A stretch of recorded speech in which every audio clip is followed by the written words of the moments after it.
ఇది అయిన తర్వాత మరలా 6:30 గంటలకి జనరల్ మీటింగ్ ఉంటుంది.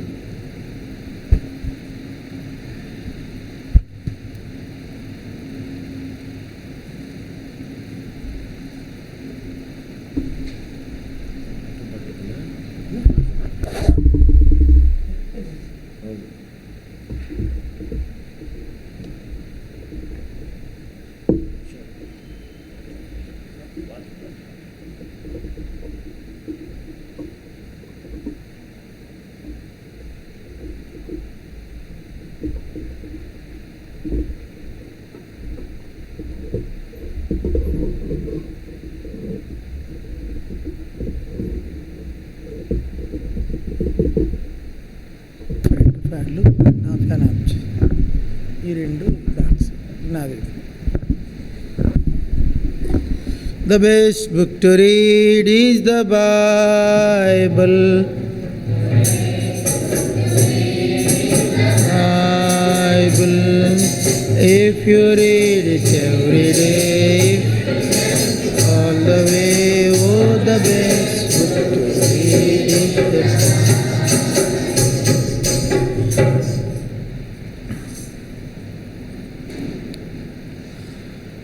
లూకా సువార్త 24.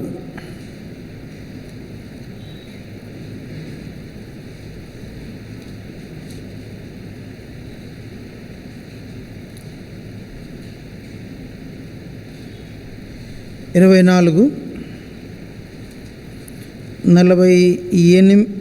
49 వచనం చదువుకుంది. 24:49 చదవండి. ఇదిగో నా తండ్రి వాగ్దానం చేసినది మీ మీదకి పంపుచున్నాను. మీరు పైనుండి శక్తి పొందే వరకు పట్టణంలో నిలిచిండని వారితో చెప్పాను. పరలోకపు తండ్రి, పైనుండి శక్తి పొందే వరకు అన్న కృప అనుగ్రహించు. దయగల దేవా, నీ భక్తుడు నీ దాసురాలు ఆశీర్వాదం కొరకే మీకు వందనాలు. సహోదరిని మరి దేవా మిసెస్ జోబ్ చూడగలిగే భాగ్యం ఇచ్చారు. ఇది నీ కృప. మరి దేవా, ఒకరినొకరు ఆదరించుకోమన్నారు. సహోదరిని ధైర్యపరచుము. తనకిచ్చిన కృపకై వందనాలు. ఆ కృపలో తాను నిన్ను సేవించుటకు శక్తి అనుగ్రహించు. యేసు ప్రభువు పెట్టి వేడుచున్నాము తండ్రి. ఆమేన్. ఇది తీసేనన్నా, ఇది తీసేసి ఈ స్పాంజ్ తీసి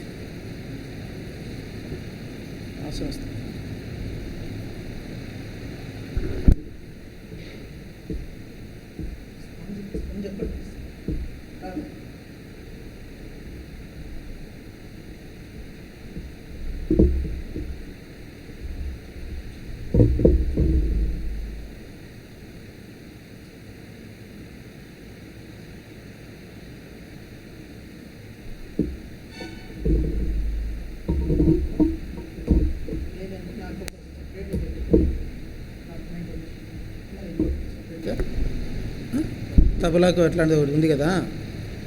ఇప్పుడు నేను ఎక్కినప్పుడు ఇది ఒక్కటి మారుస్తాను.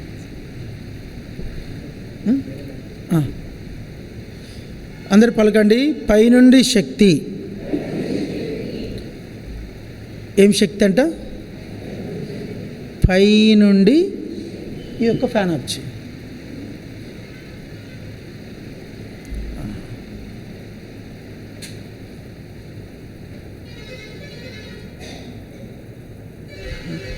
లోకంలో శక్తి ఉంది, దేవుని శక్తి ఉంది.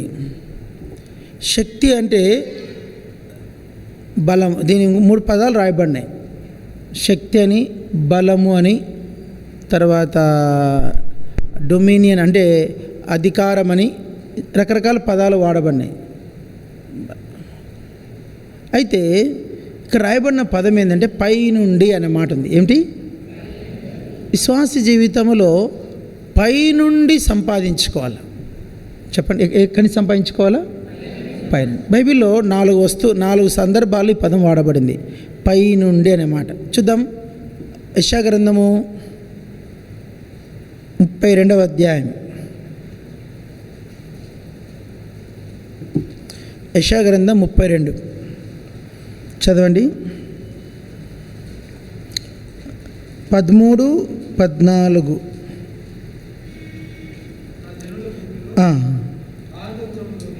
అందరు చదువుతారా? అందరు చదువుతారా? చదవండి.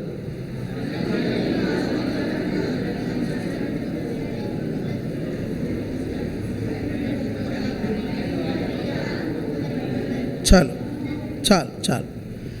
పైనుండి ఆత్మ కుమ్మరింపబడు వరకు నా జనుల భూమిలో, అనగా ఆనందపురములోని ఆనంద గృహములన్నిటిలోనూ ముండ్ల తుప్పలు బలురక్కసి చెట్లు పెరుగును. అర్థమైంది మాట? మీకు అర్థమైందా? ఈ మాట అర్థమైందా? ఎంతమందికి అర్థమైంది చెప్పండి. మీ ఊరి పేరు ఏం పేరు? ఈ ఊరి పేరు ఏం పేరు? గుత్తి. నిజానికి మీ ఇంటి పేరు ఏం పేరు? మీకు ఇండ్లు ఉన్నాయా? సొంత ఇల్లు అందరూ చేయెత్తండి. Very good. మీ ఇంటికి పేరుందా? షాలోమ్ అని, జాయిన్ అని, లేక బెత్తని అని ఇంట్లోకి పేరు పెట్టుకుంటారు.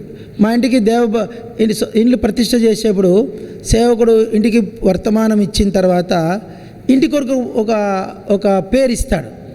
ఇంటికి ఏమిస్తాడు? ఈ మందిరం పేరు ఏం పేరు? సియోన్. అట్లా ఇంటికి కూడా పేర్లు ఉంటాయి. ఇంటికి కూడా హౌస్ ఆఫ్ పీస్ అని, హౌస్ ఆఫ్ జాయ్ అని, హౌస్ ఆఫ్ గ్రేస్ అని, ఇట్లా బైబిల్ భక్తులు పేర్లు పెడతారు. అయితే నిజానికి ఇక్కడ రెండు విషయాలు ఉన్నాయి. ఆనందపురము, ఆనంద గృహం. చెప్పండి. అయితే ఆనందపురములో ఉన్నటువంటి ఆనంద గృహములు అన్నిటిలోనూ ఏం పెరిగినాయంట? ముండ్ల తుప్పలు బలురక్కసి చెట్లు. ఎక్కడి మాట ఇది? ఇంట్లో ముండ్ల తుప్పలు పెరుగుతాయమ్మా? ఇంట్లో బలురక్కసి చెట్లు పెరిగితే ఉండనిస్తామా? అయితే ఇక్కడ రాయబడిన లేఖనం ఏమంటుందంటే, పైనుండి ఆత్మ కుమ్మరింపబడు వరకు. పైనుండి అర్థమవుతుంది మాట మీకు? పైనుండి ఆత్మ కుమ్మరింపబడే వరకు ఇంట్లో ఈ ఆనంద గృహములన్నిటిలోనూ ఆనందపురములన్నిటిలోనూ, ఆనందపురం అంటే గుత్తి అనుకోండి, ఆనంద గృహం అంటే మీ ఇల్లు అనుకోండి. మీ ఇల్లు, మీ ఊరు ఏమున్నాయంట? మీ ఊరంతా ఏమున్నాయంట? బలరక్కసి చెట్లు, ముండ్ల తుప్పలు. మీ గృహాలలో ఏమున్నాయంట? బలరక్కసి చెట్లు, ముండ్ల తుప్పలు. ఎప్పటి వరకు ఉంటాయంటే ఇట్లా పైనుండి ఆత్మ కుమ్మరింపబడే వరకు. ఎక్కడి నుంచి వస్తుందంటే ఆత్మ పైనుండి వస్తుందంట. నిజంగా ఏదైనా తోటలో మానవుడు పాపం చేసినప్పుడు దేవుడు ఒక మాట అన్నాడు. ఏమనంటే, ఇక మీదట నీకు భూమి ఏం మొలిపిస్తుంది? ముండ్ల తుప్పలు, గచ్చ పొదలు మొలిపిస్తుంది అన్నాడు. ఆ దినము నుండి ప్రతి మానవుని జీవితంలో ముండ్ల తుప్పలే, గచ్చ పొదలే మొలిచాయి. ఆదాము వాళ్ళ ఇంట్లో ముండ్ల తుప్పలే మొలిచాయి. కయీన్ ఎవరతను? ముండ్ల తుప్ప. జలప్రలయం ముందున్న ప్రజల అందరి ఇళ్ళలో ఏం మొలిచినాయి? ముండ్ల తుప్ప. బలత్కారులు అంటే వాళ్ళ పేరు ఏం పేరు? నెఫీలీలు వాళ్ళ పేరు. నెఫీలీలు అంటే బలత్కారులు అంటే ముండ్ల తుప్పలు, గచ్చు. దావీదు ఇంట్లో ఏం మొలిచినాయి? అబ్షాలోం, అమ్నోన్, అదోనియా, ఇంకొక పేరుంది బెత్షెబ మొదటిగా. ఇది చెప్పుకుంటూ పోతే ప్రతి గృహములో ఏం మొలిచినాయి? ఇజ్రాయేల్ చరిత్ర చదివితే దాదాపు 39 మంది రాజులు ఉంటారు. ఎంతమంది? 20 మంది మొత్తం కలిపి 39 మంది రాజులు వస్తారు. ఇజ్రాయేల్ రాజులు, యూద రాజులు. వారందరినీ మనం తీస్తే 8 మంది ఆత్మీయమైన రాజులు ఉన్నారు. 31 మంది బలురక్కసి చెట్లు, ముండ్ల తుప్పలు, గచ్చపొదల రాజులు ఉన్నారు. ఒక్కొక్క రాజు, ఆ రాజు పరిపాలించినంతసేపు రాజ్యములు ఏం మొలిచినాయి? ముండ్ల తుప్పలు, గచ్చపొదలు. ఎప్పటిదాకా మొలుచుకుంటూ వచ్చేవి అంటే, యేసుక్రీస్తు ఈ లోకానికి వచ్చి ఈ లోకములో ఉన్న పాపమున కొరకై శిక్ష, ఆ ముండ్లన్నిటిని తన మీదే తీసుకున్నాడు. ఆయన తల మీదకి ఏమొచ్చింది? ముండ్ల కిరీటం వచ్చింది. ముండ్ల కిరీటం. ఆ ముండ్ల కిరీటం ఏమిటి చూపిస్తుందంటే, మానవుని యొక్క పాపం పుట్టేది ఎక్కడ? మీకు లేవికాండం చదివితే కుష్ఠరోగుల గురించి 3 అధ్యాయాలు రాస్తాడు దేవుడు. అధ్యాయంలో ఒక చోట రాశాడు, వాని కుష్ఠము వాని తలలో ఉన్నది అని రాశాడు. కుష్ఠం ఎక్కడుందంట? తలలో ఉందంట. పుర్రెలో నుంచి వచ్చిందంట. అంటే మానవుని అంతరంగములో వాని తలలో ఏముంది? కుష్ఠం ఉంది, పాపం ఉంది. ఈ పాపమంతా కలిసి తలంపులు, ఊహలు, ఆలోచనలు అన్నీ కేవలము చెడ్డవి. ఈ పాపం అనేది అంతటిని కలిపి ఎవరు తీసుకున్నారు? యేసుప్రభు తీసుకుండు. యేసుప్రభు పేరులో ఒక పేరు ఏంటంటే, ఆయన పేరు ఏం పేరు అంటే పూటకాపు. ఏం పేరు? చదవండి అన్నమాట. హెబ్రీ పత్రికలో ఉందన్నమాట. యేసుప్రభు పేరు ఇక్కడ రాయబడింది. ఆయన మనకు 7వ అధ్యాయం 20వ వచనం చదవండి. 7:20.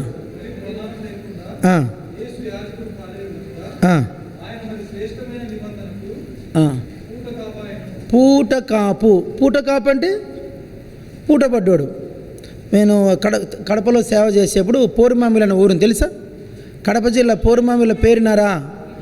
గవర్నమెంట్ నర్సు వేరే ఆమె ఫ్రెండ్షిప్ చేసింది. ఆమె నర్సే. చిన్నగా ఫ్రెండ్షిప్ చేసి ఒక లోన్కి ఆమెతో సంతకం పెట్టించుకుంది. ఆమె శాలరీ సర్టిఫికేట్ తీసుకొని లోన్ పెట్టించుకుంది. ఏదో ప్రాబ్లం అయింది. ఈమె శాలరీ ఆల్రెడీ ప్రాబ్లంలో ఉంది. ఈమె సంతకం పెట్టింది, ఈమె డబ్బు డ్రా చేసుకుంది, ఈమె ఏదో కొనేసుకుంది. తర్వాత ఏమైందంటే ఈమె శాలరీ కట్టడం మొదలుపెట్టింది. గవర్నమెంట్ ఏం చేసింది? ఈమె సంతకం పెట్టింది కదా, శాలరీ సర్టిఫికేట్ ఇచ్చింది కదా, ఈమె శాలరీ ఏమైంది? ఇంకా కట్టడం మొదలుపెట్టింది. అట్లా ఎంతమంది లేరు? ఆ భార్యాభర్తలు గొడవలు ఎంత సమస్యలు అయ్యారు చెప్పలేను. ఎంత భరించలేంత సమస్యలు అయినా వాళ్ళ ఇంట్లో. ఉద్యోగం ఊరికే చేయాల్సిన పరిస్థితి వచ్చేసింది ఆఖరికి. కారణం ఏంటి? ఆమె ఏమైందంటే పూట పడింది. ఏమనింది? యేసుప్రభు మన కొరకు ఏమయ్యాడు? ఇక్కడ ఉన్న మీరందరూ ఒక 50 మంది ఉన్నారు. మీరు 50 మంది కోసం యేసుప్రభు ఏమయ్యాడు? పూటపడ్డాడు. పూటపడినందుకు మన పాపమంతా, మన ముండ్ల తుప్పలు, మన గచ్చపొదలన్నీ ఏమైనాయి? మనందరి ఇండ్లలో ఉన్నటువంటి ముండ్ల తుప్పలు, బలురక్కసి చెట్లు యేసుప్రభు తీసుకోవాల్సిన పరిస్థితి వచ్చింది.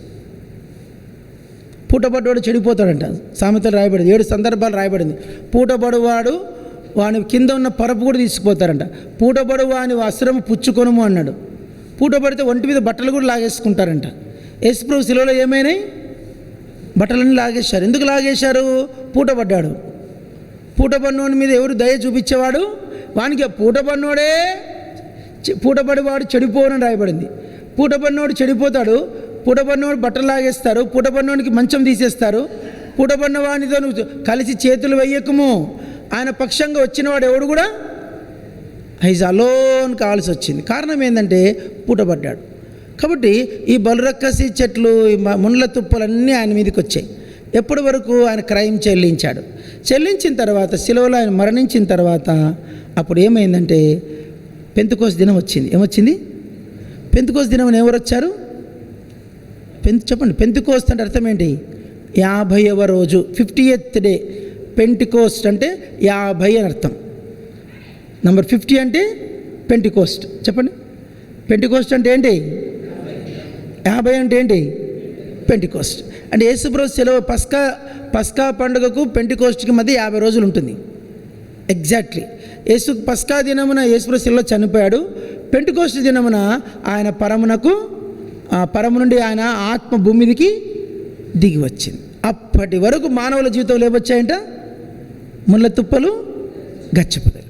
యేసుప్రభు ఈ లోకానికి వచ్చిన తర్వాత ఆయన ఎందుకయ్యా వచ్చింది ఈ లోకానికంటే యెషయా 32వ అధ్యాయంలో అప్పుడు రాసి పెట్టాడు. నిన్న వచనం ఇది 13వ వచనం. యెషయా 32:13. చెప్పండి అన్నమాట. ఎన్న వచనము? 32:13. 2 చదవండి. 2 యోహాను సువార్త 3వ అధ్యాయం. యోహాను సువార్త 3వ అధ్యాయం చదవండి. 3వ వచనం.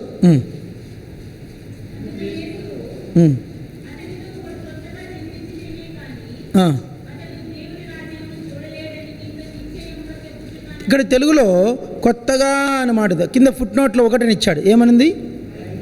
పైనుండి జన్మించితేనే కానీ. అందరు చెప్పండి. జన్మం. ఇప్పుడు ఈ లోకంలో మనం జన్మించాలంటే ఒక తల్లి 9 నెలల 7 రోజులు కడుపులో మోయాల. 9 నెలల 7 రోజులు మోసిన తర్వాత ఆమె గొప్ప మరణము పొందినంతగా శ్రమపడిన తర్వాత పేగు తెంచుకోవాలి. పేగు తెంచుకున్న తర్వాత అప్పుడు ఈ లోకంలో ఒక శిశువుకి ఏమిస్తుంది? ఆమె జన్మనిస్తుంది. ఇప్పుడు లోకంలో జన్మించాలి అంటే ఒక స్త్రీ ఈ ప్రాసెస్ గుండా వెళ్ళాలి. అయితే ఒక మనిషి పరలోకానికి జన్మించాలి. చెప్పండి, పరలోకానికి జన్మించాలంటే పైనుండి జన్మించాలి. అంటే పైనుండి జన్మ అందరు చెప్పండి. జన్మ అంటే ఏమిటి? ఇద్దరు వ్యక్తుల సంబంధంతో ఈ లోకానికి ఒక శిశువు పరిచయం అవుతాడు. ఇద్దరు వ్యక్తుల సంబంధంతో ఈ లోకానికి ఒక ఎవరో ఇద్దరు వ్యక్తులు చదవండి. ఇద్దరు వ్యక్తులు ఉన్నారు, చదవండి. ఒక వ్యక్తి ఈ లోకంలో పరలోకానికి జన్మించాలంటే లేఖనం ఉంది, చదవండి. యాకోబు పత్రిక 1వ అధ్యాయం 16వ వచనం. అన్న యాకోబు 1:18.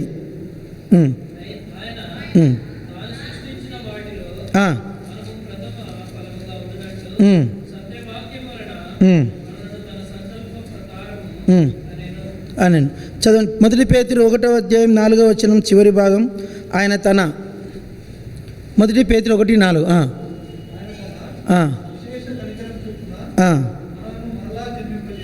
మరలా జన్మింపజేసెను. ఆయన మనల్ని కనెను జన్మింపజేసెను, క్రొత్తగా జన్మించిన. అంటే ఒక బర్త్ గురించి అందరూ చెప్పండి. బర్త్ అంటే పుట్టుక, డెత్ అంటే చావడం. మనగా డెత్ రాలా, ఏముంది ఇప్పుడు మనకు? బర్త్ మాత్రమే ఉంది. ఈ బర్త్ లోకరీతమైన బర్త్, అది హెవెన్లీ బర్త్. అందుకే భక్సింగ్ గారి దినాల్లో ఒక మాట వచ్చేది ఎప్పుడు, నువ్వు కొత్తగా జన్మించావా? Are you born again? ఎంత పెద్దోనైనా అప్పట్లో అడిగేవాళ్ళంట. నువ్వు ఎన్ని భక్తి వేషాలు వేసినా నువ్వు కొత్తగా జన్మించావా అని అడిగేవాళ్ళంట.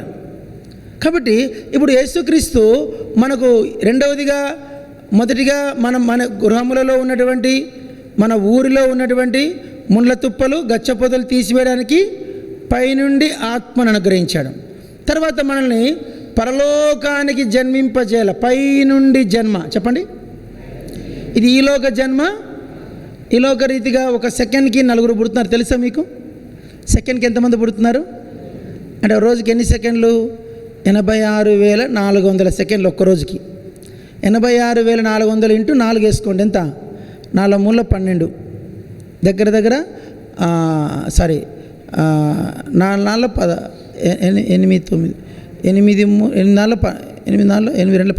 16 ఒక రోజుకి 3,20,000 మంది పుడుతున్నారంట. ఎంతమంది? 3,20,000గా కొత్త జన్మలు, కొత్త బర్త్ సర్టిఫికేట్లు వస్తాయి బయటికి. ఇప్పుడు బర్త్ సర్టిఫికేట్ ఎవరు తీసుకునేవాళ్ళు కాదు. ఇప్పుడు ఆధార్ కార్డు కావాలంటే బర్త్ సర్టిఫికేట్ ఖచ్చితంగా అవసరం. బర్త్ సర్టిఫికేట్ లేదంటే ఆధార్ లేదంటే నీకు స్కూల్లో చేర్చుకునేవాడు కూడా ఉండడు. నీ 10th క్లాస్ ఎగ్జామ్ రాయనీరు, నీకు బ్యాంక్ బుక్ ఓపెన్ కాదు, నువ్వు బయట దేశాలకు పాస్పోర్ట్ రాదు. అన్నిటికీ ఏం లింకప్? ఆధార్ రావాలంటే బర్త్ సర్టిఫికేట్ కావాలి. ఇప్పుడు బర్త్ సర్టిఫికేట్ భూలోకానికి ఎంత ఇంపార్టెంటో పరలోకానికి నీకేం కావాలా? బర్త్. ఏంట బర్త్? న్యూ బార్న్, క్రొత్త జన్మం. ఇదేం జన్మము? పైనుండి జన్మించాలా, చెప్పండి. పైనుండి జన్మించాలి. 2 వ్యక్తులు కనాల. ఈ లోకంలో ఒక బిడ్డ రావాలంటే 2 వ్యక్తులు కనాలి. ఎవరో 2 వ్యక్తులు? పరలోకపు దేవుడు, సత్యవాక్యం. అందరు చెప్పండి. సత్యవాక్యము వలన ఆయన మనలను కనెను. చెప్పండి. దేంతో కన్నాడంట? వాక్యమనే తల్లి, ఆత్మ అయిన తండ్రి. ఆత్మ, వాక్యం 2 ఎప్పుడైతే వర్తమానం ద్వారా బోధ చెప్పేటప్పుడు వింటా అంటారు ప్రజలు. వినేటప్పుడు పైనుండి ఆత్మదేవుడు దర్శిస్తూ ఉంటాడు. ఇక్కడ నుంచి వాక్యం విడుదలవుతూ ఉంటుంది. ఈ 2 కలిసినప్పుడు మనిషికి ఏమవుతుంది? మనిషిలో పాపపు ఉప్పుదల వస్తుంది. ఒక పాట ఉంది, ప్రభువాక్యమునా పాపము చూపే, ప్రభువాక్యమునా పాపము చూపే, హృదయము విరిచే ఆయన ఆత్మ, హృదయము విరిచే గూర్చబడిని ఒప్పుకొంటిని గూర్చబడిని కొంటిని కోరితి రక్తము మదిలో కోరితి రక్తము మదిలో నేడు నేనా. మీ మందిరాలు ఎప్పుడు పాడలేదు ఈ పాట? అమ్మ మీ మందిరాలు ఎప్పుడు ఈ పాట పాడలేదా? సాయంత్రం పాడదాంలేండి, రేపన్న పాడదాం. చాలా మంచి పాట ఇది. మళ్ళీ ఒకసారి విందామా? ప్రభువాక్యము నా పాపము చూపే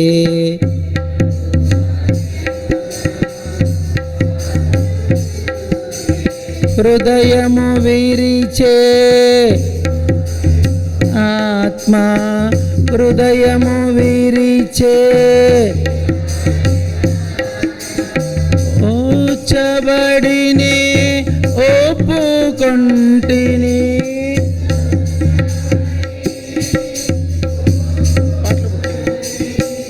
కోరితి రక్తము మదిలో కోరితి రక్తము మదిలో.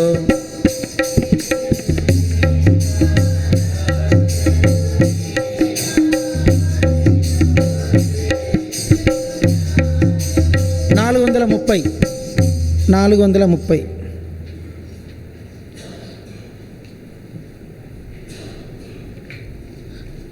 ఇక్కడ ఇది పాడండి. మళ్ళీ మొదటి చరణం చూడండి అన్నమాట. రెండో చరణం పాడండి. ప్రభున పాపము చూపించగానే. మీ దగ్గర పాటల బుక్కులు లేవా? 430 కొత్త ప్రింటు, 427 పాత ప్రింటు, 427 దొరకలేదా? ఇంకో దాంట్లో 367 మరీ పాత పుస్తకాలు దొరికిందా? ఏందో ఇంకా 4 యుగాలు వెనక్కి ఉన్నట్టున్నారు మీరు. పాడదామా? ఇది ప్రభున పాపము చగనే ప్రభున పాపము చూపించగనే ఒప్పుకొంటిని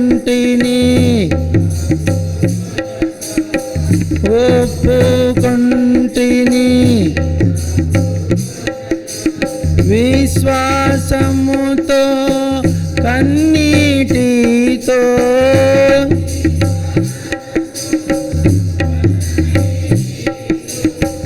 ఒప్పుకొనగా క్షమించే ఒప్పుకొనగా క్షమించే. కాబట్టి ఇప్పుడు మనము సాయంత్రం పాడదాం ఈ పాట. ఏం చరణం తెలుసా? చరణము మొదటి చరణము ఇది ఒకసారి చదవండి. పాడద్దు, చదవండి.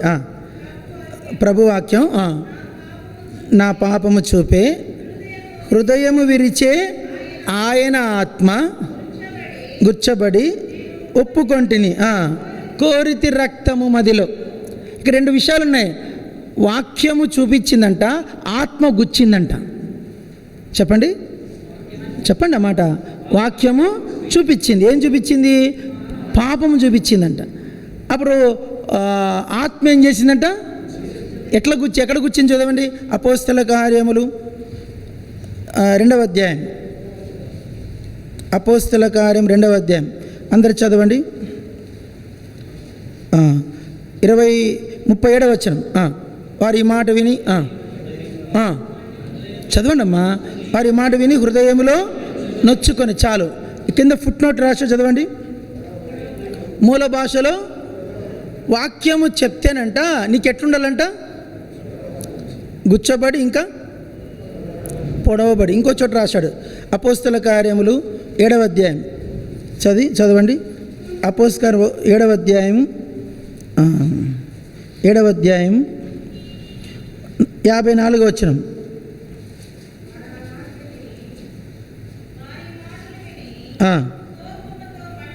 చాలు. మండిపడి కింద చదవండి. అందరు చెప్పండి అమ్మ 3 మాటలు అందరు చెప్పండి. ప్రభువాక్యము నన్ను గుచ్చుతుంది. ప్రభువాక్యము నాలో ఉన్న ప్రాచీన పురుషుణ్ణి నరుకుతుంది. ప్రభువాక్యము నాలో ఉన్న పాప పురుషుణ్ణి పొడుస్తుంది. ఈటెతో పొడుస్తుంది, ఖడ్గముతో నరుకుతుంది, బల్లెంతో గుచ్చుతుంది. గుచ్చుతుంది, మూడు చెప్పండి. గుచ్చుతుంది, పలకరు మీరు. గుచ్చుతుంది, పొడుస్తుంది, నరుకుతుంది. మూడు చెప్పండి, మళ్ళా చెప్పండి. ఓన్లీ బ్రదర్స్ చెప్పండి. నిజంగా చెప్పండి, మీకు గుచ్చుతుంది వాక్యము?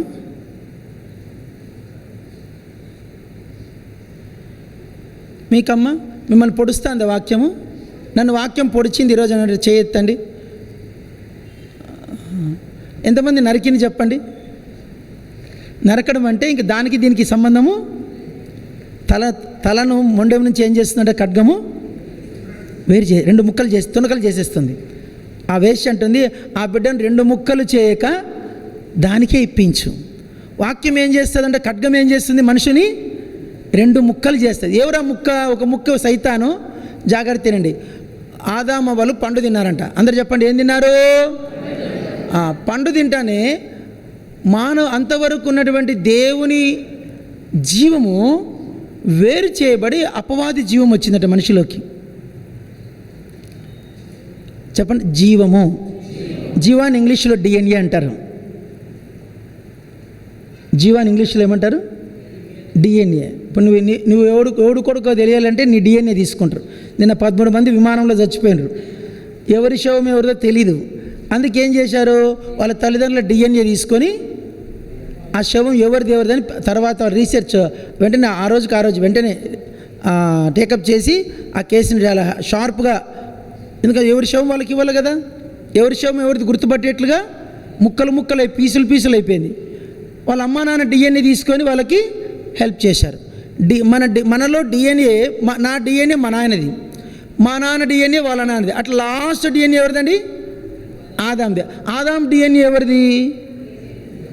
దేవుంది అంట. దేవుంది. పండు తినలేదా? పండు తిన్నాక దేవుంది ఎట్లయితుంది? శుభ్రంగా దేవుంది అంటారు వీళ్ళు. దొంగలు ఒప్పుకోరు. పండు తిననంత వరకు దేవుంది, పండు తిననంత వరకు డిఎన్ఏ దేవుంది. ఎప్పుడైతే పండు తింటానే డిఎన్ఏ అంటేనంట కణం, అంటే చిన్న చీమ తలకాయలు 50,000 వంతు ఉంటుంది. అది ఎర్రచీమ తెలుసా మీకు? మీ ఊర్లో ఎర్రచీమలు ఉన్నాయా? కరుస్తాయి మిమ్మల్ని. ఆ చీమ తలకాయను, ఆ చీమ తలకాయలు 50,000 ముక్క కొట్టాలంట దాన్ని. ఇంత ముక్క 50,000 ముక్కలు కొట్టాలి దాన్ని, ఒక్క తలకాయని. 50,000 ముక్క చేస్తే చీమ తలకాయ అంత దాన్ని 50,000 ముక్క చేస్తే ఒక కణం వస్తుంది, చిన్న కణం. దాన్ని మైక్రోస్కోప్లో దొరుకుతుంది. దాంట్లో ప్రాణం ఉంటుంది. ఏముంటుంది? అది కదులుతూ ఉంటుంది, ఇట్లా కదులుతూ ఉంటుంది నాన్ స్టాప్గా. ఆ కదిలే ఆ ప్రభావమే డిఎన్ఏ. ఆ డిఎన్ఏలో ఉన్నది ఎవరిదంటే శాటన్ది. అందుకే అన్ని శాటన్ బుద్ధులే మీకు. నిజమండి. బైబిల్ చదవరు మీరు బైబిల్ చదవరు. యేసుప్రభు మళ్ళా జన్మెత్తినా మీరు చదవరు.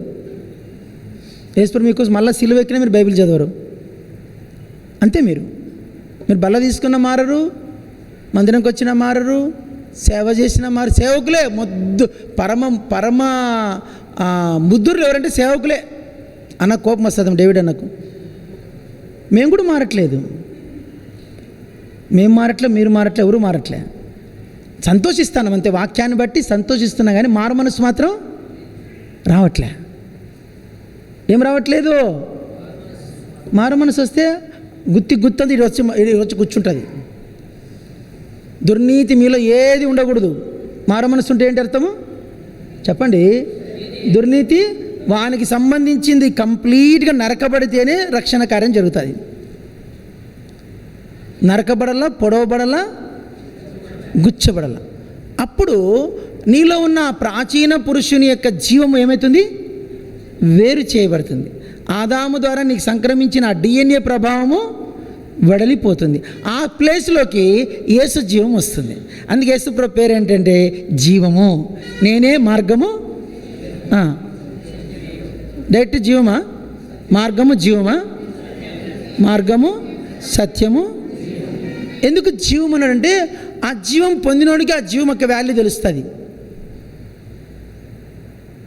యేసు జీవం నీలో ప్రవహిస్తేనే ఆ జీవం యొక్క రిలేషన్ ఏందో తెలుస్తుంది నీకు, లేదంటే నీకు అర్థం కాదు. లోకము పాపము నిన్ను ఆకర్షించకూడదు. చెప్పండి అందరూ, పాపము నన్ను ఆకర్షించకూడదు. యేసుక్రీస్తు జీవము ఆ కొత్త జన్మ ఎత్తినప్పుడు కొత్త శిశువు జన్మిస్తాడండి. ఆ శిశువులో అన్నీ ఎట్లుంటే చెప్పండి, పోలిక, తల్లి ముఖం కనబడుతుంది, తండ్రి ముఖం కనబడుతుంది, వాళ్ళ అమ్మ అంత ముచ్చ జిరాక్స్ లాగా ఉంటాడు. నడక, చెయ్యి కూడా తిప్పడం కూడా చెయ్యి వాడు తిప్పుతూ ఉంటాడు. ఏంది చెయ్యి వాళ్ళ నాన్న తిప్పుతాడు సార్. వాళ్ళ నేను కొందరు ఆ పిల్లలు అంబాడేది చూశాను. అంబాడేదంటే మీరేమో దోకాడంటారా, మీరేమంటారండి? దోకాడతారంట. తెలంగాణలో అంబాడతారంట. అంబాడ ఒక్కొక్కరు ఒక రకంగా అంబాడతారు. కొందరు అంబాడకుండా డైరెక్ట్ నడుస్తారు. వాళ్ళ నాన్న కూడా అంతేరా, వాళ్ళ నాన్న అంబాడలే, డైరెక్ట్ వాళ్ళ నాన్న నడిచాడు, వీడు అదే నడుస్తాడు. అంటే కంప్లీట్ డిఎన్ఏ యేసు యొక్క జీవము మనలో సంపూర్ణంగా ప్రవహించాల. అప్పుడు పైనుండి జన్మించిన గుర్తు దాఖలు అట్టివాడిదే పరలోక రాజ్యంలో వాడు పరలోక రాజ్యాన్ని చూస్తాడంట. మూడున్నాయి చెప్పండి, చూడడము, ప్రవేశించడము, స్వతంత్రించుకోవడము.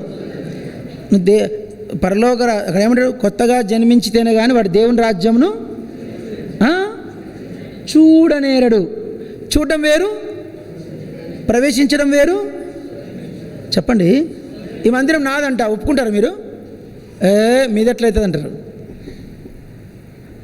చూడడం వేరు, దారిలో పెట్టాలందరూ మందిరం చూస్తారు, లోపలికి వస్తారా?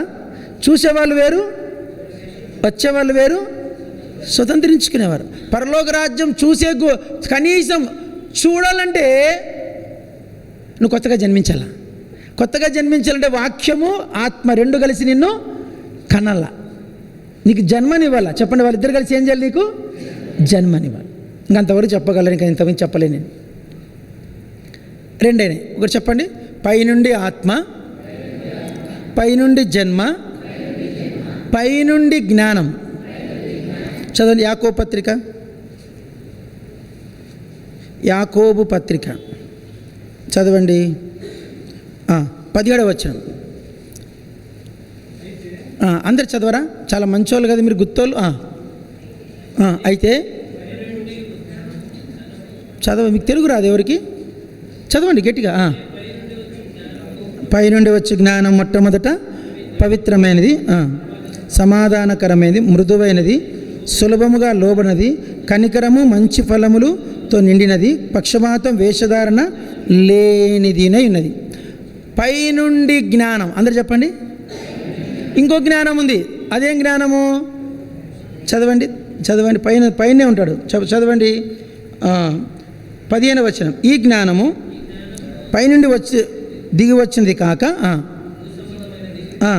ప్రకృతి సంబంధమైనది, దయ్యముల జ్ఞానం. ఇదేం జ్ఞానం? ఒకటి పైనుండి జ్ఞానం ఉంది, ఇంకోటి దయ్యాల జ్ఞానం. ఏంటి? ఇక్కడ ఇచ్చాడు, క్లియర్గా ఇచ్చాడు. ఏమి ఇచ్చాడు? మత్సరము, వివాదము, అల్లరి, ప్రతి నీచ కార్యం. 4 చెప్పండి, ఉందన్నమాట. 16వ వచనం. ఏలైనగా మత్సరమును మత్సరం అంటే ఏంది? అసూయ. కొందరు కడుపు నిండా అసూయ ఉంటుంది. అందరు చెప్పండి తెలుగులో, అసూయకు కారణం ఉండదంట. చెప్పండి. ఈ అబ్బాయి గవర్నమెంట్ జాబ్ వచ్చింది రైల్వేలో, నా కడుపు కాలుతుంది. నిజమండి.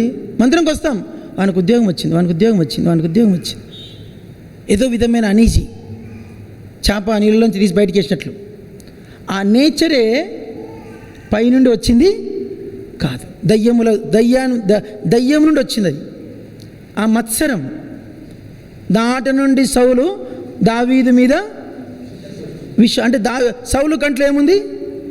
కంట్లో విషం ఉందంట. అబ్బో, కంట్లో విషయమే మత్సరం. దానికి ఒక్కొక్క చోట ఒక భాష వాడినారు. మత్సరము, అసూయ, అహంభావము, అవివేకము, గర్వము, అహంకారము, ఇవన్నీ అక్క చెల్లి 7. అంతే చెప్పండి. 7 సిస్టర్స్ వీళ్ళు. ఎంతమంది? 7 మంది అక్క చెల్లెళ్ళు. దాంట్లో ఒక అక్క పేరు వచ్చి మత్సరం. 7 ఒకటే, ఒక తల్లి పిల్లలే వాళ్ళు. మత్సరము, అహంభావము, అవివేకము, గర్వము, మత్సరము, ఇవన్నీ కూడా ఒకదానికి ఒక సిస్టర్స్ అన్నమాట. డాంబికము, ఇవన్నీ కూడా దయ్యముల జ్ఞానం. అయితే వివాదం, గొడవ, ఊరికి గొడవ పడుతుంటారు కొందరు. ఇప్పుడు రన్నింగ్ కామెంటర్ అదే కదా, తెలుసు మీకు? తెలీదా?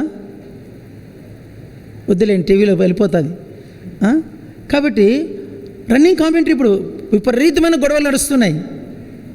ఈ గొడవలకు దాదాపు అంతమే లేదా అన్నట్లుంది. 21 సంవత్సరమైంది గొడవలు స్టార్ట్ అయ్యి. 2000 సంవత్సరం నుంచి గొడవలు స్టార్ట్ అయినాయి. ఇప్పుడు 21 సంవత్సరమైంది. ఆ గొడవలు పడి పడి పడి పడి పడి చచ్చిపోతున్నారు, బొందకే పోతున్నారు, సమాధికి పోతున్నారు.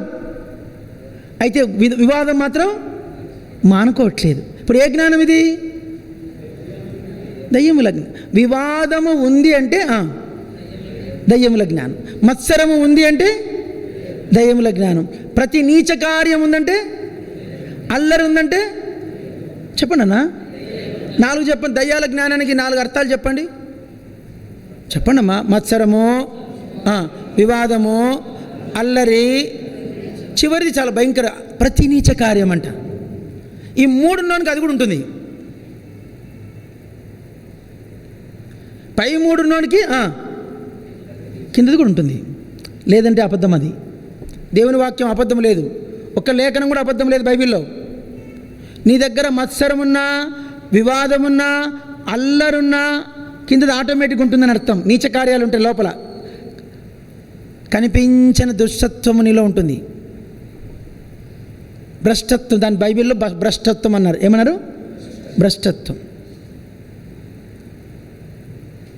అయితే ఇది దయ్యముల జ్ఞానం. పైనుండి జ్ఞానం ఏంటి చెప్పండి? పైనుండి జ్ఞానం ఏంటి? సమాధానం, పవిత్రము, మృదుత్వము, సులభముగా లోబడుట, నీతియు, మంచి ఫలములు కలిగి ఉండుట, వేషధారణ, పక్షపాతము లేకుండా. అది దేవుని జ్ఞానం. ఇది ఎక్కడి నుంచి వస్తుంది? అర్థమైందా మీకు? పైనుండి జ్ఞానం రావాలంటే ముందు పైనుండి ఆత్మ పొందాలి. పైనుండి ఆత్మ పొందడం, పైనుండి జన్మ వస్తుంది. పైనుండి జన్మించినప్పుడు పైనుండి జ్ఞానం వస్తుంది. పైనుండి జ్ఞానం వచ్చాడు, పైనుండి శక్తి వస్తుంది. చదివారా మీరు? లూకాసు వార్త 24 చదవలేదా వచనము? ఎన్నో వచనము? చదవండి అన్నమాట. మళ్ళీ 24:49. ఇదిగో నా తండ్రి వాగ్దానము చేసినది మీ మీదికి నేను పంపుచున్నాను, మీరు లూకా 24:49 పైనుండి శక్తి. అద్భుతమైన మాట. అప్పుడు పైనుండి శక్తి వస్తుంది. చెప్పండి, పైనుండి శక్తి. ఆ శక్తి అనుభవించిన వారికి లోకంలో ఏ శక్తి ఇంకా వాళ్ళని ఓవర్టేక్ చేయలేదు. రష్యా దేశంలో గోర్బచేవ్ పేరున్నారండి. ఒక 40 ఏళ్ళ క్రితం ఫేమస్ నేమ్ అది. ఇప్పుడు పుతిన్ పేరు. పుతిన్ ఎవరు? రష్యా అధ్యక్షుడు. జో బైడెన్ ఎవరు? అమెరికా. ఒకప్పుడు రష్యాకు అధ్యక్షుని పేరు పుతిన్, గోర్బచేవ్. వాడు మహా కమ్యూనిస్టు వాది. మొత్తము వాడు కమ్యూనిస్ట్ సిద్ధాంతంతో రష్యాను ఊపేశాడు. క్రైస్తవుడు కనబడితే వాళ్ళు పెట్టే టార్చర్ చెప్తే మీరు భయపడిపోతారు. క్రైస్తవులని తెలిస్తే పెళ్లి రోజు పెళ్లి కూతురు ఎత్తుకుపోయారంట, పెళ్లి కొడుకుని ఎత్తుకుపోయారంట. పెళ్లి అయింది, ఇంకా పెళ్లి అయింది, గౌన్ మీదనే తీసుకుపోయారంట. వీళ్ళు క్రైస్తవులు, వీళ్ళు పెళ్లి క్రిస్టియన్ పెళ్లి జరిగింది. వెంటనే రావడము, పెళ్లి కూతురిని పెళ్లి కొడుకుని ఇద్దరిని తీసుకోవడం. 20 ఏళ్ళు జైల్లో పెట్టారంట వాళ్ళని. అట్లా ఎంతమందిని తెలీదు. ఒక బాబు వాళ్ళ అమ్మ ఆడుందంట, వాళ్ళ అమ్మ ఉందంట. వాడు అక్కడ ఉన్నాడంట, కొడుకు ఆడంటాడంట కమ్యూనిస్ట్ అధికారి, రేయ్ పదాజ్ఞలు చెప్పురన్నాడంట. చెప్పండి. ఈ బాబుని వీడు జైల్లో, తల్లి జైల్లో ఉంది, కొడుకు జైల్లో ఉన్నాడు. కొడుకు 16 ఏళ్ళు, తల్లి విశ్వాసి, కొడుకు విశ్వాసి. పదాజ్ఞలు చెప్పమంటే మనం ఏం చెప్తామో చెప్పమా? చెప్పేశాడు. చెప్పినాక 4వ ఆజ్ఞ ఏంది, 5వ ఆజ్ఞ ఏంది అంటే తల్లిని తండ్రిని వాళ్ళ కమ్యూనిస్ట్ అధికారి అంటాడంట, మిమ్మల్ని తీసుకొని పోరా, అయితే ఒక పని చేయనంటే ఏమంటే ఆడ బైబిల్ తొక్కేసిపోనంట. వాళ్ళమ్మనిందంట, నాన్న తొక్కద్దు నాన్న అనిందంట. నాన్న తొక్కద్దు, తొక్కురా, తొక్కనన్నాడంట. వాళ్ళ అమ్మ ముందరే వాళ్ళని కాల్చేశారంట. జరిగింది ఇది. ఒక క్రైస్తవుని, ఆయన పేరు రిచర్డ్ ఉమ్రాన్. చెప్పండి, రిచర్డ్ పేరున్నారా? మీకు ఆ పేరు కూడా తెలియదేమో. అద్భుతమైన సాక్ష్యమైన రిచర్డ్ ఉమ్రాన్ అని రష్యాలో గొప్ప సేవ చేశాడు. మామూలు సేవ కాదు అది. మీకు ఎట్లా చెప్పాలో, మనది సేవ అసలు నాది సేవే కాదు వాళ్ళతో పోల్చుకుంటే. రిచర్డ్ ఉమ్రాండ్ ఆయన్ను జైల్లో పెట్టి శరీరంలో 60 స్థలాల్లో కత్తితో పొడిచారు. ఏ కత్తి అది? ఇనుప రాడ్లు డ్రిల్లింగ్ మిషన్ పెట్టి పొడిచారంట. ఇక్కడి నుంచి కడుపు ఇక్కడ దాకా పొడచకుండా కాళ్ళు చేతులు కంప్లీట్గా పొడిచి పెట్టారంట. యేసుప్రభు దేవుడు కాదను వెళ్ళిపో, యేసుప్రభు దేవుడు అంటాడు, ఒప్పుకోడిన మళ్ళా పొడుస్తారు 20 సార్లు. ఈ రిచర్డ్ ఉమ్రాన్ని ఒక గదిలో వేసి ఒక బాక్స్ నిండా ఎలకలు వదిలారంట. అన్ని గదిలో ఎవరున్నారు? తినడానికి ఎలకలకి ఏం లేదు. ఎవరున్నారు ఇంకా ఎలకలకు? చెప్పండి అన్న. పాస్టర్, సేవకుడు. ఒకసారి చంపితే పోతుంది, చంపకుండా ఎలకలకు మనిషిని వేశారు. ఆ ఎలకలు ఇప్పుడు మీకు తెలియదు, ఎలకల గురించి భయంకరంగా అవి ఆకలితో ఉన్నాయి, కిచకిచ అంటున్నవి. తను బతకాలంటే ఇప్పుడు ఎలకలను చంపాలా? ఎలకలను చంపుతాడా? ఎలకలకు బలైపోతాడా? మీరు నమ్మరు చెప్తే అన్ని ఎలకలు చంపేసిండట. బతకాల, నేను క్రీస్తు కొరకు బ్రతకాలని పట్టుకోవడము, పలకొట్టడం, పట్టడం, చంపడం అన్నీ చంపేశాడంట. వాళ్ళకి వచ్చే తర్వాత వచ్చి మనిషి శవం ఉంటుందని చూస్తే మనిషి ఉన్నాడు, ఎలకలు లేవు. జరిగింది. ఒక బాక్సులో పెట్టారంట ఆయన. ఒక బాక్సులో పెట్టి సౌండ్ బాక్సులో పెట్టారంట లోపల. ఇప్పుడు చిన్న గదిలో పెట్టేసి 6x3 ఒక చిన్న గది ఒక మనిషి నిలబడేంత గది పెట్టి లోపల 2 బాక్సులు పెట్టారంట. మొత్తం కమ్యూనిస్టు సిద్ధాంతం అంతా మైకుల్లో పెట్టారంట, సౌండ్ బాక్సులు. ఏమో అర్థమవుతుంది మీకు? కమ్యూనిస్టు సిద్ధాంతం, కార్ల్ మార్క్స్, లెనిన్, మావోయిస్టు వాళ్ళ సిద్ధాంతాలన్నీ పెట్టారంట దాంట్లో. అవి వింటే చచ్చిపోతాం మనం, అంత భయంకరంగా ఉంటుంది. దేవుడు లేడు వాళ్ళ సిద్ధాంతం ఏంటంటే దేవుడు లేడు. ఇట్లే భరించుకున్నాడట. ఆయన విశ్వాసం ఎంత పరీక్షించబడిందో చెప్పలేను. 22 ఏళ్ళు జైల్లో పెట్టారని. అప్పుడు ప్రార్థన చేశాడంట, ప్రభువా చూడట్లేదా నువ్వు? అందరు చెప్పండి, బెయర్ లహాయి రోయి దేవుడు. చెప్పండి, దేవుడు అంటే చూచుచున్న దేవుడు. ఏం దేవుడు? ఆయన ప్రార్థన ఎఫెక్ట్ మీరు నమ్మరు చెప్తే, రష్యాలో నిజం చెప్తున్నాను, కమ్యూనిస్టు పుస్తకం కనబడితే కూడా ఉంచకుండా కాల్చేశారు. కమ్యూనిస్టు కర్రపత్రిక కూడా లేకుండా కాల్చేశారు. ఇప్పుడు మన దేశంలో ఒక జిడ్డు ఏంటంటే గాంధీ బొమ్మల్ని చౌరస్తాలో పెడతారు. గాంధీ బొమ్మలు, వైఎస్ఆర్ బొమ్మలు, ఇంకేం బొమ్మలు చెప్పండి? జగన్ బొమ్మలు పెట్టేశారా? ఇంకా వైఎస్ఆర్ బొమ్మ, రాజీవ్ గాంధీ బొమ్మ, ఇందిరాగాంధీ బొమ్మ, గాంధీ బొమ్మ, మదర్ తెరిసా బొమ్మ, అంబేద్కర్ బొమ్మ. అవి ఇంకా ఇంపార్టెంట్. ఇవన్నీ విగ్రహారాధనే. చెప్పండి, ఇవన్నీ ఏంటివి? అయితే రష్యా దేశంలో ఉన్న గొప్పతనం ఏంటంటే, ప్రతి చౌరస్తాలో కార్ల్ మార్క్స్, లెనిన్, మావోయిస్ట్, ఈ 3 బొమ్మలు ఉంటాయంట, వేరే ఉండవంట. మీరు ఎవరు రష్యాకు పోతే, మాస్కో పోతే మీకు తెలుస్తాయి, మొత్తం వీళ్ళవే ఉంటాయంట, వేరే బొమ్మలు ఉండవంటాడ. గవర్నమెంట్ ఎట్లాంటి శాసనం తీసుకుందంటే, ఒక్క విగ్రహం లేకుండా తీసేసిందంట. ఏ విగ్రహం లేకుండా? రిచర్డ్ ఉమ్రాండ్. అప్పుడు జైల్లో ఉన్నటువంటి ఆల్ క్రిస్టియన్స్ అందరినీ విడుదల చేసింది. గవర్నమెంట్ వాళ్ళకు కంప్లీట్ సెక్యూరిటీ ఇచ్చేసింది. ఆ తర్వాత వాళ్ళు మన ఇండియాకు కూడా వచ్చారు. రిచర్డ్ ఉమ్రాన్, ఆయన భార్య పేరు సబితా రూత్. ఏం పేరు? సబితా రూత్. ఇద్దరు కలిసి భారతదేశానికి వచ్చారు. ఒక విషయం చెప్పాలన్నది కానీ చెప్తే లేడీస్ని అవమానించట్టదని చెప్పలేకపోతున్నాను. ఆ జైల్లో ఏమి జరిగిందో ఒక విషయం చెప్తే భయపడిపోతారు మీరు. ఆమెను ఆకలికి కొడుకుంటారు. ఆ కొడుకు బయట ఉంటాడు, వీళ్ళిద్దరు తల్లిదండ్రులు జైల్లో వేస్తారు. ఆమెకు ఆకలికి తినడానికి తిండి లేక మళ్ళీ పని చేయాలంట. ఆ పని చేసేప్పుడు అక్కడక్కడ పాములు వచ్చేటంట. ఆకలి తట్టుకోలేక పచ్చి పాములు తలలు కొట్టేసి తినిందంట ఆమె. బతకాల, క్రీస్తు కొరకు నేను బతికి మళ్ళీ బయటికి చెప్పండి, బతికి నేను బయటికి వచ్చి నేను దేవుని సేవ చేయాలి. షార్ట్ చెప్పాను, ఇంకా చాలా ఉన్నాయి.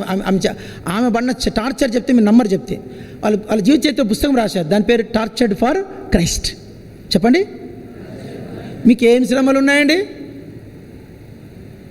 మనం చిన్న వాటికి విసుక్కుంటాం. చెప్పండి, చిన్న వాటికి కూరలో ఉప్పు తక్కువైనా విసుక్కుంటాం, టీలో చక్కెర తక్కువైనా విసుక్కుంటాం, ఒక ముక్క మటన్ పీస్ పడకున్నా విసుక్కుంటాం, అన్నిటికీ విసుక్కుంటాం.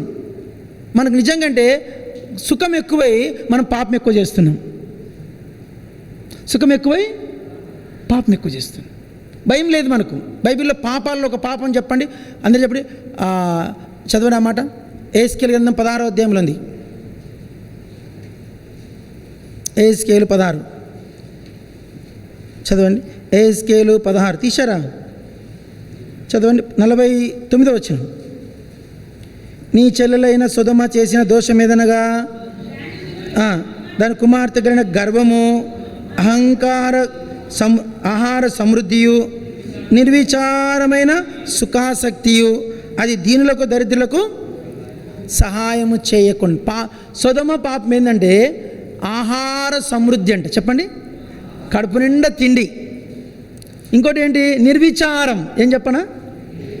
ఏ చింత లేకుండా. చింత లేకపోవడం కూడా పాపమేనంట. చింత తెచ్చుకోవాలి. యేసుప్రభు కోసం ఏం చేయాలి మనము? ప్రభువా దుఃఖపడాల, ఏడవల్ల, ప్రలాపించాలా.